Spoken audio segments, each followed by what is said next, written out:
નમસ્કાર, good morning દોસ્તો.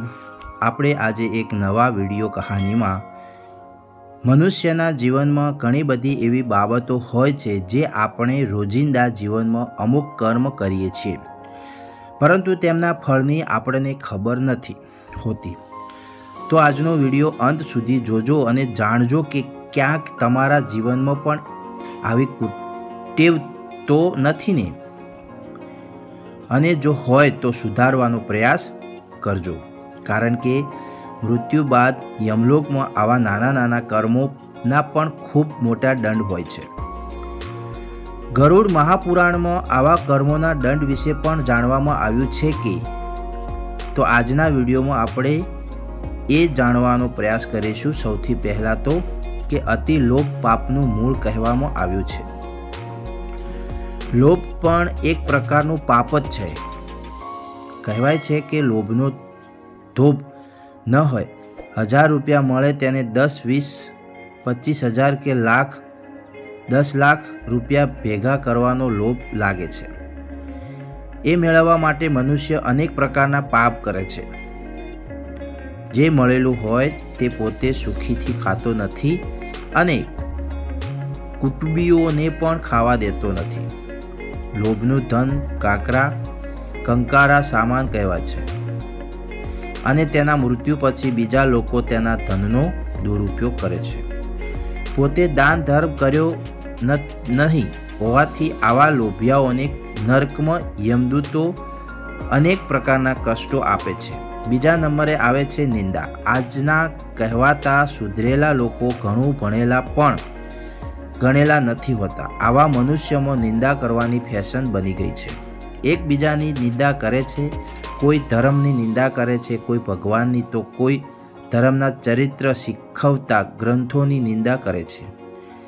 દેવ દર્શન તથા પૂજા પાઠ, સાધુ સંતો કથા વાર્તાઓની ટીકા કરવામાં ફેશન ગણે છે. તે નથી જાણતા કે ધર્મના લીધે પૃથ્વી ટકી રહી છે. ધર્મના આચરણથી પુણ્ય મળે છે, પાપાચારથી નરકમાં સ્થાન મળે છે. ધર્મની નિંદા કરવાનો આપણને કોઈ અધિકાર નથી. મૃત્યુ પછી આવા લોકોને નર્કમાં યમદૂતો તીક્ષ્ણ હથિયારો વડે અત્યંત પીડા આપે છે. હવે જૂઠું બોલવાનું ફળ. કેટલાક માણસોને જૂઠું બોલવાની આદત હોય છે, તો કેટલાક બોલીને તરત ફરી જાય છે. કેટલાકનો કોટોમાં જૂઠી જુબાની આપવાનો ધંધો થઈ ગયો છે. નોકરી ધંધાના જીવનમાં જૂઠું બોલવાની કેટલાક અનર્થો થાય છે. ગેરસમજણો ઊભી થાય છે. એક જૂઠ 100 વખત જૂઠું બોલાવે છે, અંતે સત્યનો જ વિજય થાય છે. રાજા હરિશ્ચંદ્ર સત્યને ખાતર રાજપાટ છોડી સ્ત્રી પુત્ર પણ વેચી દીધા અને પોતે શમશાનમાં રહ્યા હતા. આવા જૂઠું બોલવાવાળા મનુષ્યને યમલોકમાં ઉકળતા તેલમાં તળવામાં આવે છે. ગરુડ પુરાણની અંદર ફરજ ચૂકવવાનું ફળ પણ જણાવવામાં આવ્યું છે.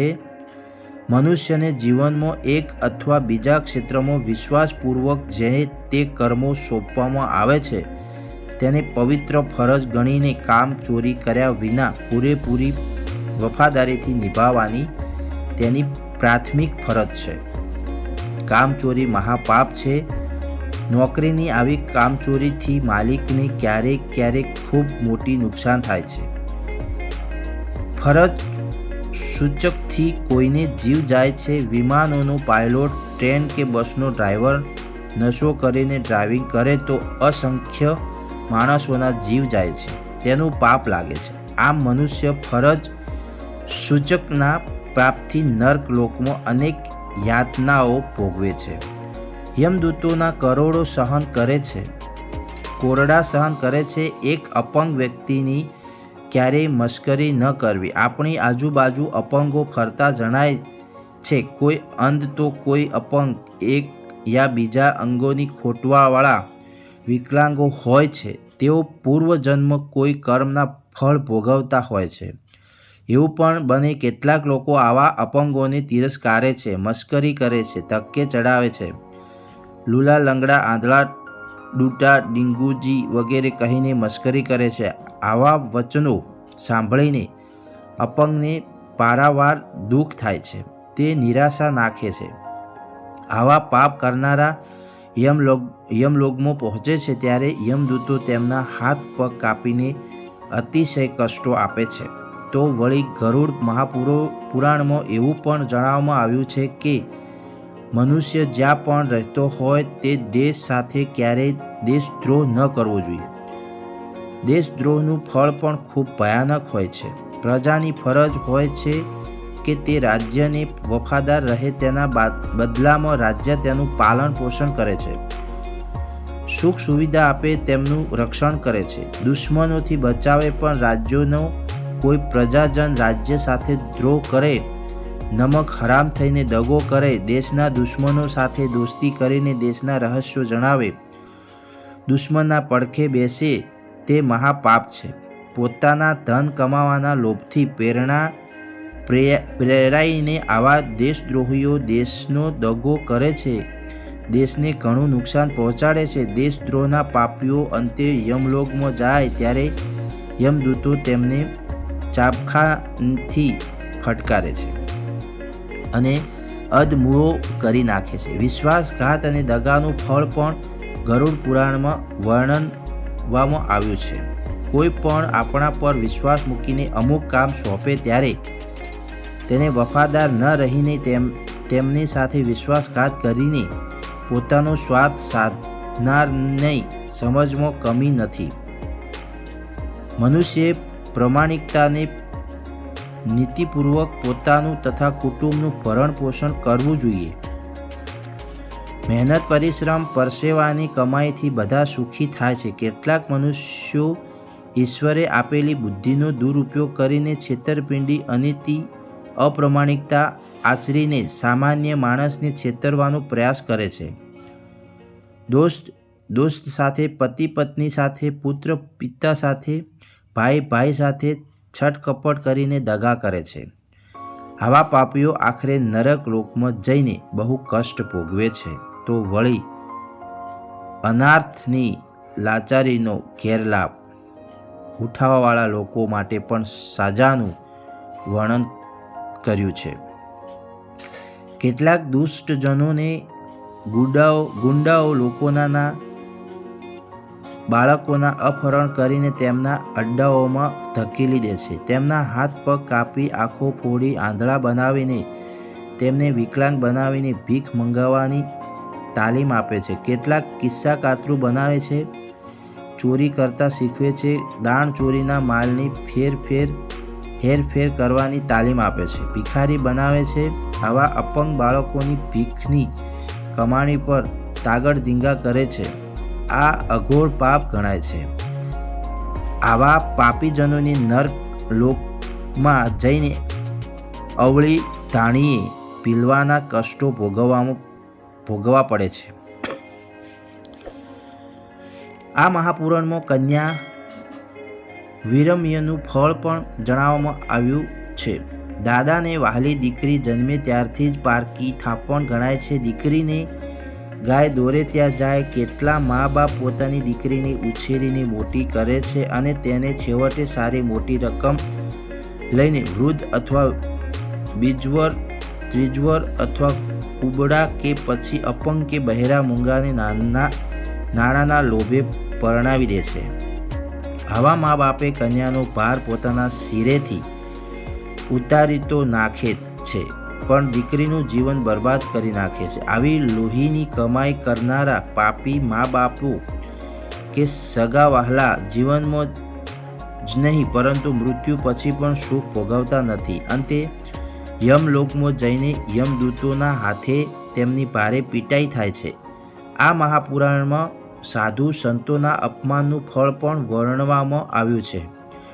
વિદ્વાન પંડિત ધર્મના પ્રચરણ, ધર્મગ્રંથોના ઉપદેશ કરનારા સાચા સાધુ સંતો પ્રમાણ કરવા યોગ્ય હોય છે. તેઓ પૂજા વંદના અધિકારી હોય છે.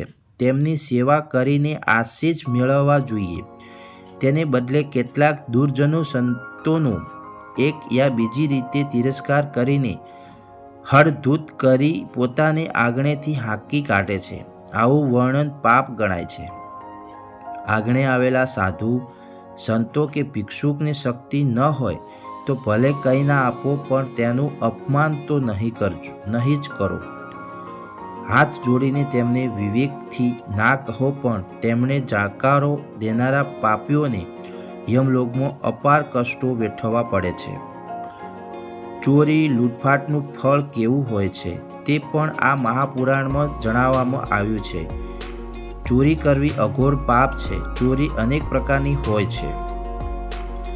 ધનની માલ સામાનની ચોરી કરવી, લૂંટફાટ કરીને વટે માર્ગોને લૂંટી લેવા, જાનને લૂંટવી, નવવધૂને લૂંટવી, નિર્બળ લોકોને ખૂનની ધમકી આપીને તેમની માલ મતા ઝૂંટવી લેવી, નિરાધાર બનાવી નાણાં માલ સામાન લઈને પછી અમન ચમન કરવાને મોટું પાપ ગણ્યું છે. આવા પાપોના ફળ સ્વરૂપ મૃત્યુ પછી યમદૂતોના હાથો અનેક યાતનાઓ ભોગવવી પડે છે. તે ભૂલશે નહીં. સટ્ટા અથવા જુગાર રમવાનું કેવું હોય છે તે પણ કહેવામાં આવ્યું છે. સટ્ટા જુગાર રમવા એ પણ પાપાચાર છે. જે શ્રમ કર્યા વિનાનું ધન કમાય છે તેવા હરામ હક્કા હાડકાવાળા લોકો સ્વચ્છંદી થઈને જુગારી સટોડિયા થઈ જાય છે. જુગાર રમવા જતા પાંડવોને પણ દ્રૌપદી જેવી નારીને આડમાં મૂકવી પડી હતી અને તેના ચીરહરણ જેવા પડ્યા હતા. વનવાસ વેઠવો પડ્યો હતો. જુગાર પત્તાની આદતો માણસને શરાબ, સુંદરી, માંસાહારી, ચોર, હાડુ બનાવે છે. તે માનવીમાંથી હેવાન બને છે. સમાજમાં કે કુટુંબમાં તેનો કોઈ વિશ્વાસ કરતો નથી. જ્યાં ત્યાં ભટકીને અંતે મરણ પામે છે. આ દુર્જનોને યમલોકમાં યમદૂતો ભાલાથી વિધી નાખે છે અને અંતે તેમને પોતાના પાપના આવા ફળો ભોગવવા પડે છે. કોઈની હત્યા કરવી તે એક મહાન પાપ છે. હત્યા કરનારાઓને પણ તેનું ફળ ભોગવવું પડે છે. કોઈ પણ જીવની હત્યા કે ખૂન કરવાનું પાપ ઘોર પાપ ગણાય છે. હાલતા ચાલતા ખૂન હત્યા થાય છે. વાત વાતમાં હત્યારાઓને જંતુઓની જેમ મનુષ્યની હત્યા કરતા અચકાતા નથી. કોઈને જીવન આપી ના શકો તો કંઈ વાંધો નહીં, પણ કોઈનો જીવ લેવાનો અધિકાર તમારો નથી. જે જીવન આપે તેને જ જીવ લેવાનો હક હોય છે. આ અધિકાર માત્ર ઈશ્વરને જ છે. તેથી હત્યા, ખૂન જેવા અપરાધો મહાપાપ ગણાય છે. આવા પાપ કરનારા પાપીઓને યમલોકમાં યમદૂતો કરવતથી કાપે છે. તો વળી પશુ પક્ષીઓ ઉપર જુલમ કરનારાઓને કેવો દંડ મળે છે તેનું પણ વર્ણન કરવામાં આવ્યું છે. ભગવાને મનુષ્યને વાણીની મહાન ભેટ આપી છે. જ્યારે પશુ પક્ષીઓ મૂંગા છે, તેઓ મનુષ્યની જેમ બોલી શકતા નથી. આવા પશુ પક્ષીઓ પર અત્યાચાર, જુલમ કરવો અથવા તેમની ક્રૂરપણે હત્યા કરવી એ મહાપાપ ગણાય છે. પ્રભુએ માનવીને બુદ્ધિ આપી છે. ખાનપાન માટે અનાજ, કઠોળ, કંદમૂળ, ફળો, દૂધ વગેરેની ભેટ આપી જ છે. સ્વાદિષ્ટ વાનગીઓની મનુષ્ય જીભને લાડ લડાવી શકે છે. આમ છતાં માંસ ખાવાના લોભે તેઓ વૃક્ષો પર કિલ્લોલ કરતા પંખીડાઓને બાણ મારે છે. વનમાં ચરતા હરણા, ઘેટા, બકરા વગેરે પશુઓની શિકાર કરે છે. નદી તળાવમાંથી માછલા મારે છે. રાક્ષસોની જેમ ખોરાક ખાય છે, જેમની વૃદ્ધિ અધમ થાય છે. આવા ઘાતકીઓને મરણ પછી નરક લોકમાં ભયંકર દુઃખો વેઠવા પડે છે. તો વળી ગૌ હત્યાના પાપનું ફળ પણ છે. વર્ણનમાં આવ્યું છે કે ધર્મ કહે છે કે ગાય માતા છે. તેમનામાં કોટી કોટી દેવોનો વાસ છે. ગાયનું પૂજન કરવાથી પુણ્ય મળે છે. ગૌ સેવા કરવાથી મહાન પુણ્ય થાય છે. જે ગાય તત્વશીલ દૂધ આપી મનુષ્યને જીવન માટે શક્તિ આપે છે, તે પવિત્ર પૂજ્ય ગાયને ઘાતકી લોકો પૈસાના લોભે મોટા છરા વડે હત્યા કરીને પાપના પૈસા મેળવે છે. તેમને માટે આ ધંધો છે, પણ એ પાપીઓ સમજતા નથી કે ગૌ હત્યા કરનારા કદી સુખી થતા નથી. આવા લોકોને પાપ કર્મનો દંડ યમલોકમાં તેમને પ્રાપ્ત થાય છે. તેમનો દેહ અને ચામડી, ગીંદ, કાંગડા વગેરે હરદ્વાર કોચીને અસહાય કષ્ટો આપવામાં આવે છે. નશાનું ફળ પણ કેવું હોય છે તે બાબત પણ જણાવ્યું છે. કેટલાક મનુષ્યોને એકબીજા વ્યસનથી મોજ આવે છે. તેઓ બીડી, સિગારેટ, દારૂ, માંસાહાર વગેરેથી આનંદ મેળવે છે.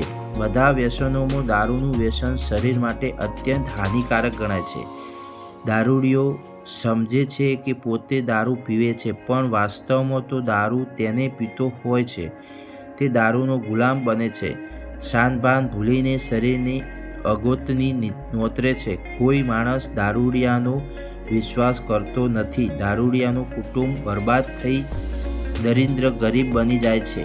તેના પત્ની, બાળકો, માતા પિતા રખડી જાય છે. આવા દારૂડિયાઓ પશુ જેવા બનીને પાગલની જેમ ક્યાંક ઉકરડા પર લથડિયા ખાઈને પડે છે. મૃત્યુ પછી યમદૂતો તેવા દારૂડિયાને ચાબખાના સટાકા મારીને દંડ આપે છે. કામવાસનાના મોજશોખનું ફળ પણ વર્ણવવામાં આવ્યું છે. કામવાસનાથી પાગલ બનેલો મનુષ્ય વિવેક ભાન ગુમાવી દઈને કામાતુર થઈને ન કરવાના કામો કરે છે. કેટલાક સ્ત્રી પુરુષો કામાતુર થઈને ના કરવાના કામો કરે છે. કેટલાક સ્ત્રી પુરુષો કામાતુર થઈને સ્વચ્છંદી બનીને પરાયા પુરુષ કે સ્ત્રી સાથે ભોગ વિલાસ અને રતિકીડા આચરે છે. કામાતુર સ્ત્રી પતિ, કુટુંબ, બાળકોને છેતરીને પર પુરુષ સાથે દુરાચાર કરે છે. વાસના કે ધન લોભથી પ્રેરાઈને આવી સ્ત્રીઓ ગણિકા જેવું જીવન જીવે છે. આવા સ્ત્રી પુરુષો વ્યભિચાર કરતા પકડાઈ જાય છે ત્યારે બુરી દશામાં ફસાઈ જાય છે અને તે શરીર ધનથી પાયમાલ થઈને મરણને શરણ થાય છે. આવા પાપીજનોને યમલોકમાં રીબાઈને મરે છે. પર સ્ત્રીના કુસંગનું ફળ પણ વર્ણવવામાં આવ્યું છે. કેટલાક પુરુષોને પોતાની પત્ની કરતાં પારકી સ્ત્રીઓ વધારે સુંદર, પ્રેમાળ, ફેશનેબલ લાગે છે.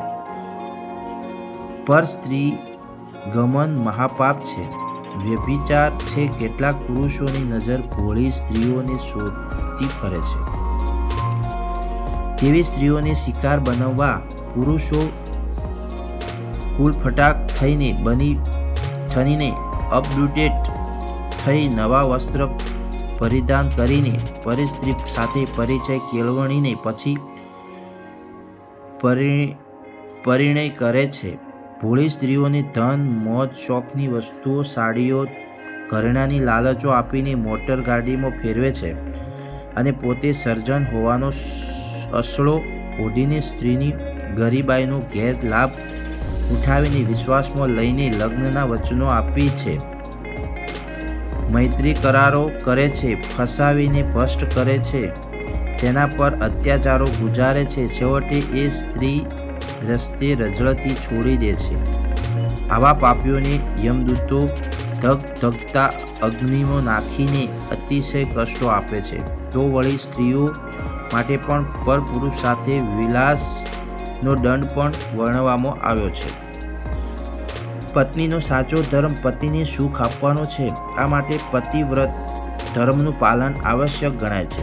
તેનાથી સ્વપ્નમાં પણ પારકા પુરુષનું ચિંતન નહીં થાય કે તેનો સ્પર્શ પણ નહીં કરાય. પતિવ્રતા પતિએ તો પતિ કાળો હોય કે ગોરો હોય, ઊંચો હોય કે નીચો હોય, સર્જન હોય કે વ્યસની, પણ તેની પોતાનો માનીએ સર્વદા તેનું વફાદાર રહેવું જોઈએ. પોતાની મર્યાદા સાચવવા બદલે પતિ બાળકોને અંધારામાં રાખી ચોરી ચૂપેથી પર પુરુષ સાથે બહાર કે પોતાના નિવાસમાં જે સ્ત્રી વ્યભિચાર કરે છે તે સ્ત્રીને કદી સુખ મળતો નથી. તેનો આત્મા હંમેશા સુખની તલાશમાં જ રહેતો હોય છે. કુટુંબ અને સમાજના આવી સ્ત્રીઓ હળઘોળ થાય છે. તેના પાપ છેવટે છાપરે ચડીને પોકારે છે. આવી સ્ત્રીઓ મૃત્યુ બાદ યમલોકમાં પણ યમદૂતોને હાથે ભયંકર દંડ પ્રાપ્ત કરે છે. તો વળી ધાર્મિક સ્થળોમાં ભોગ વિલાસનો દંડ પણ જણાવવામાં આવ્યો છે. ધર્મસ્થાનો મનુષ્ય આત્માની ઉન્નતિ માટે હોય છે. મંદિરો સદાચારી બનાવવાની પ્રેરણા આપે છે. ધર્મસ્થાનો પુણ્ય કમાવાના પવિત્ર સ્થળો ગણાય છે. આવા સ્થાનો જ્યારે પાપાચરણના સ્થાન બને છે ત્યારે અપવિત્ર થાય છે. કેટલાક સ્ત્રી પુરુષો માટે આવા સ્થાનો મિલન સ્થળો બન્યા છે. પ્રેમમાં ભાન ભૂલેલા સતી આંખે અંધ થયેલા લોકો મંદિરોમાં મળવાનો વાયદો કરીને દેવીઓની મૂર્તિઓ સમક્ષ ન કરવાની ચેષ્ટાઓ કરે છે, અડપલા કરે છે. તેઓ માને છે કે પ્રભુ ક્યાં જોવાના છે, પણ ઈશ્વર તો અંતર્યામી છે. મનુષ્યના સારા નરસા કર્મો તે હંમેશા નિહાળતો જ રહે છે. તેની લાકડીનો મારખનાર અંતે પ્રભુના ચરણોમાં પડી પહેલા પોતાનું પ્રાયશ્ચિત માગે છે, પણ તેવાને મૃત્યુ પછી યમદૂત અગનવાળાઓમાં શેકે તો વળી પત્ની દ્વારા આપવામાં આવતા પતિને ત્રાસ બાબત પણ દંડ વર્ણવવામાં આવ્યો છે. પતિએ જ પરમેશ્વર દેવ ઈશ્વર તેની તો પૂજા કરવી ઘટે તેની આજ્ઞાને આધીન રહેવું જોઈએ. આ પત્નીનો ધર્મ ગણાય છે. પણ પોતાને શિક્ષિત અને આધુનિક ગણાવનારી પત્નીઓ પતિને પોતાનો નોકર સમજે છે. રોજ એકબીજા બહાના કાઢીને પતિ સાથે ઝઘડા કરે છે, કડવા વેણ ઉચ્ચારે છે, તેને અપશબ્દોથી નવાજે છે, અનેક પ્રકારના દુઃખો આપે છે. અંતે પતિ લાચાર થઈને પત્નીને હાથ જોડીને પગે લાગે છે. હવે તો કેટલીક દુષ્ટ સ્ત્રીઓ પતિને મારે પણ છે. કોઈ તો વળી પતિનું ખૂન કરવાના શુદ્ધિ પાપો કરે છે. આવી ઘોર પાપી સ્ત્રીઓ અંતે નરક લોકમાં જઈને અતિ કષ્ટી ભોગવે છે. પતિને મારનાર સ્ત્રીઓના હાથમાં યમદૂતો છેદ કરે છે. તો વળી પતિ પર પતિના જુલ્મનો દંડ પણ વર્ણવવામાં આવ્યો છે. પતિને દુઃખ આપનારનું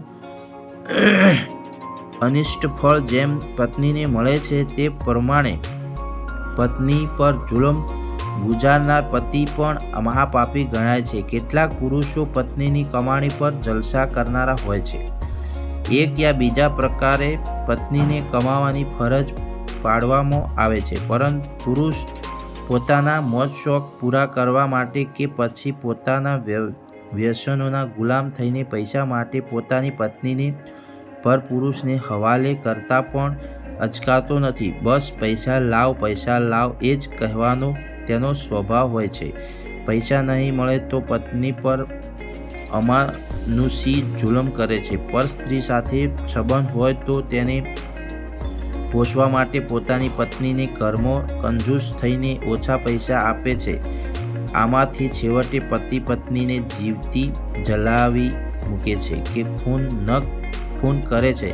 આવા પાપીઓને યમદૂતો આકરી સજા આપે છે. મિત્રો, આ તો હજુ અમુક સામાન્ય બાબતોનું જ અહીં વર્ણન કરવામાં આવ્યું છે. જો તમને આ માહિતી અને આ વિડીયો પસંદ આવ્યો હોય તો કમેન્ટમાં જણાવજો, અને જો ચેનલમાં નવા હો તો સબસ્ક્રાઈબ કરવાનું ભૂલતા નહીં. જય શ્રી કૃષ્ણ. તો અમે આવા નવા વિડીયો, આવી કહાનીવાળા વિડીયો લાવતા રહીશું. તો તમે હંમેશા જોડાયેલા રહેજો અને લાઈક, શેર, સબસ્ક્રાઈબ કરીને તમે અમને સપોર્ટ આપી શકો છો. થેન્ક યુ દોસ્તો.